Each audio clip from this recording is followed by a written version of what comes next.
मुहद्दिस आज़म पाकिस्तान मौलाना सरदार अहमद साहब रहमतुल्लाह अलैह के पास ना एक बूढ़ी अम्मा अपना बेटा छोड़ गई।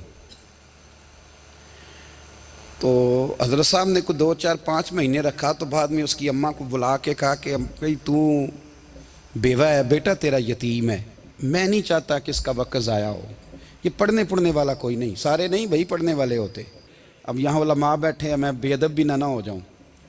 कुछ पूरे 8 साल लगा के भी आ जाते हैं, सनद भी उनके पास होती है। नाराज़ ना हो जाना, ये तो सब अच्छे लोग हैं, सनद होती है पर पता पुता कोई नहीं होता। ये आला हज़रत ने लिखी है बात, सनद होती है, पूरी डिग्री होती है, उस पर कई लोगों के साइन भी होते। तो बहुत सारे तालिब इल्म ऐसे होते हैं जो मदारस में कहते हैं मैं फाजल फलां हूँ, लेकिन कोई शय पास। तो मौलाना सरदार अहमद साहब मुहद्दिस आज़म पाकिस्तान रहमतुल्लाह अलैह उस बूढ़ी को कहने लगे तेरा बेटा कुंद देना है, पढ़ना पढ़ाना इसने कुछ भी नहीं, तो यतीम बच्चा है, कल को तू कहेगी कि मेरे बेटे ने वक्त ज़ाया किया तो वापस ले जा। बूढ़ी अम्मा रोने लग गई, कहने लगी मैं पढ़ाने तो नहीं लाई थी, मैं तो आपको रब का वली समझती हूँ, मैं तो नौकरी कराने लाई थी, नौकरी। हज़रत अनस बिन मालिक कहते हैं मेरी अम्मा भी हुजूर की बारगाह में दे गई थी। तो हुजूर की बारगाह में ये नहीं कहा था कि या रसूलल्लाह पढ़ा दें, हाँ हाँ मैं जिम्मेदारी से बात कर रहा हूँ।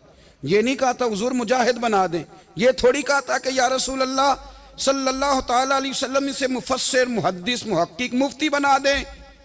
हज़रत अनस की अम्मा कह गई थी सोनिया जब तक ये रहेगा ना आपकी नौकरी करेगा, ये घर के काम काज करेगा, ड्यूटी करेगा, हुजूर ये आपकी नौकरी करेगा। तो मेरे महबूब ने फिर दुआ कर दी, अल्लाह इसे बरकत अता फरमा। तुम समझता है खिदमत वाला खाली रह जाता है? जितना जायका खिदमत वाले को मिलता है, जो उसके नसीब में आता है, वो किसी का नसीब कहां भाई। हजरत अनस कहते हैं हुजूर ने दुआ कर दी, बरकत की। मुझे तो खेती बाड़ी आती भी नहीं थी, पर लोगों के बाग में साल में 1 दफा फल लगता था, मेरे बाग में 2 दफा लगता था। हुजूर ने दुआ कर दी अल्लाह इसे औलाद दे। फरमाते हैं मेरे बेटे, मेरे पोते, मेरे नवासे, मेरी बेटियां, फरमाते हैं मैं जिंदा हूं और मेरी 100 औलादे मौजूद हैं। परेशान हो गया 100 सुन के कि बच्चे 2 ही अच्छे, 100 औलादे मेरी मौजूद हैं। हजरत अनस बिन मौलाना सरदार अहमद साहब के पास ना छोड़ गई बच्चा, कहने लगी हजरत जी मैं को पढ़ाने के लिए थोड़ा छोड़ गई हूँ, मैं तो इसलिए छोड़ के गई हूँ कि आप मेहरबानी करें, खिदमत कराएं। तो हजरत जी कहने लगे कोई ऐसा काम ही नहीं, खिदमत वाला क्या कराऊं। कहने लगी पट्ठे पवा लिया करो जी। हूँ लड़ पेंदे ने, कहने ने बच्चे काम कर दें मदरसे का। हालांकि अब कहाँ बच्चे काम करते हैं, अब तो गुजर गया दौर, अब तो बच्चे काम कराते हैं। अब बच्चे भी नाराज हो रहे हैं, घूर घूर के देख रहे हैं। सही कह रहा हूँ आपको, बच्चे काम कराते हैं, बच्चे कहाँ काम करते। कहने लगी ये चारा डाले करेगा आपकी भैंसों को। तो हजरत ने उसको कहा कि बीबी चारा मेरी भैंसों को डालने के लिए मैंने बंदा रखा हुआ है, तो तू जा ले जा। कहने लगी हाथ बांध के हुजूर मेहरबानी करें रख लें, चारा डालेगा। और पुत्र तवज्जो से चारा डालना हजरत की भैंसों को। रोने लगी, हजरत ने रख लिया, महीने का खर्चा भी देते। शाम को ना वो सारा दिन काम करता, शाम को आके पैरों में भी बैठ जाता, हजरत जी लाएं तेल थोड़ा सा, पैर ना दबा दूं। 8 साल साथ वाले पढ़ते रहे, ये बेचारा नौकरी करता रहा, मेरा रूप भी नहीं ते मेरा रंग भी नहीं, और मैनू यार मनान दा टंग भी नहीं। कभी कभी ना हजरत बिलाल हबशी फारग होते ना, तो नबी पाक की बारगाह में अर्ज करते हुजूर कोई काम तो नहीं, सारे हो गए, हुजूर जाऊं जरा, चले जाते। एक दिन सलमान फारसी कहने लगे या रसूलल्लाह ये बिलाल कहाँ जाता है। फरमाया जा देख के तो आ।